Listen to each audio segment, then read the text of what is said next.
Bismillah, walhamdulillah, wassalatu wassalamu ala rasulina, alhamdulillah, we're back online again.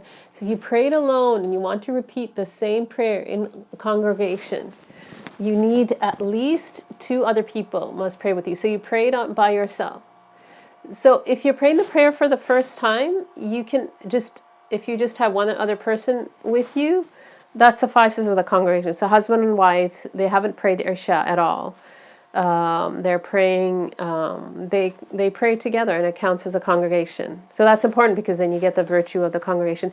But if you prayed, say, Isha or any prayer alone, and you want to repeat it, now you need at least two other people to pray with you for it to be a congregation. It is recommended to repeat the prayer in congregation if one did not catch the minimum one rak'ah with the imam. And I have a slide on what intention to make if you're repeating the prayer. So you prayed it on your own and you're going to repeat it to get the benefit of the congregation. What intention do you make? Because there are several, but okay. However, do not repeat Maghrib or Isha. So if you prayed Maghrib, don't repeat it. You prayed it on your own and now your husband came home. Don't repeat it in congregation. So, or Isha. But Isha you can pray. So if your husband came home and you've prayed Isha and he hasn't prayed, so, and if you haven't prayed the witr, then you can repeat it. All right, but you would need another. Person. You need another person with you.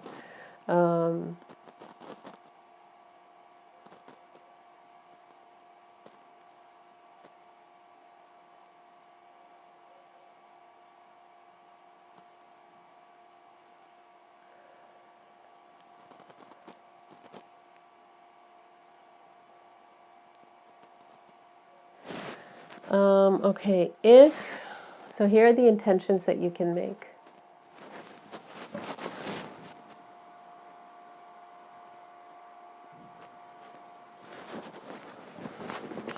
So you can, if you're repeating in congregation, you can say, I entrust the intention to Allah. He accepts whichever of my two prayers, the one I prayed alone or the one I'm praying in congregation. Or I'm making the second one fard. The second one that's in congregation, I'm making that the fard. And not, so not the first one.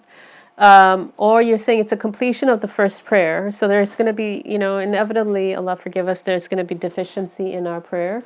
And so you're making it a completion of the first fard prayer, which you prayed on your own. It's enough. So you can, if you're repeating a fard prayer to catch the congregation, you can make any of these intentions. The best one is the one in the blue, which is, of course, entrusting the intention to Allah. So you make the intention that Allah accept whichever you wish as my fourth prayer. Right? And that is the best thing. It's called tafweed. It comes up in Aqidah. It comes up in a lot of things. So it's called tafweed. So these are one of the intentions you can make. And so, okay.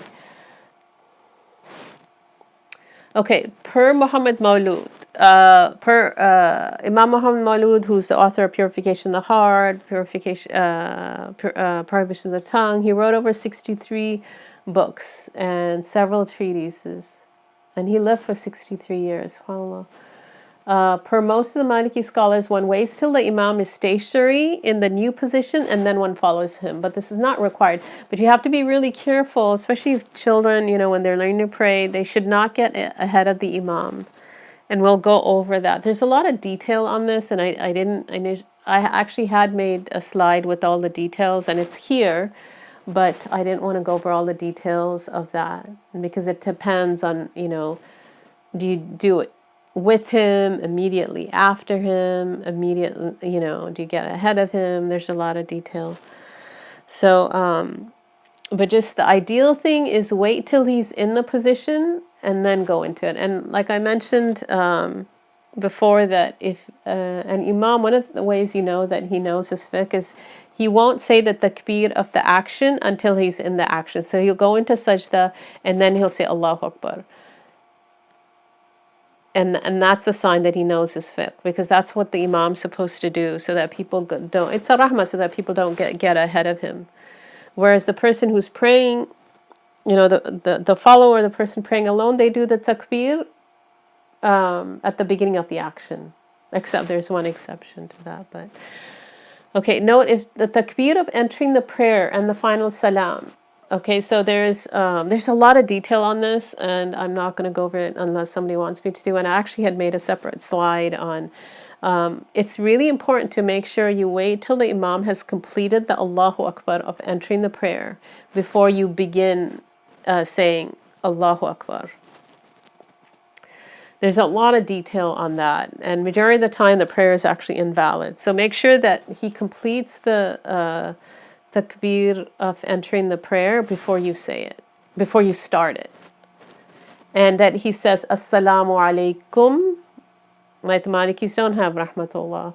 I mean, it's not wajib in one of the other madhahib either, but Assalamu alaikum, right? The final salam, let him finish it before you begin to say it. And that's really important.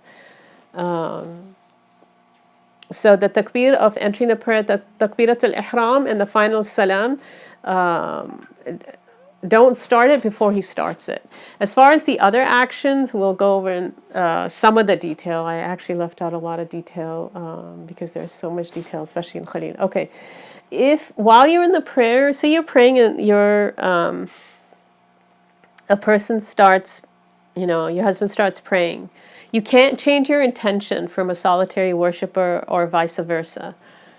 So if you can't say, oh, he's praying the same prayer I am. Or in the Malik, you can actually say my intention is the same as the imam's intention. That counts too. But you can't. But if you started the prayer alone, you can't now become a follower and just say, I'm just going to make his intention my intention. You can't break that prayer. Or if you're a follower, you can't change your intention to become a solitary worshiper, right? Mid prayer, you can't do that once you started the prayer. Okay, and then some. I went over some. I'm going over some. There's so much to go over. The fiqh of congregation. Maintaining the prayer lines is given priority to catching a rak'ah. So, for example, if you're late,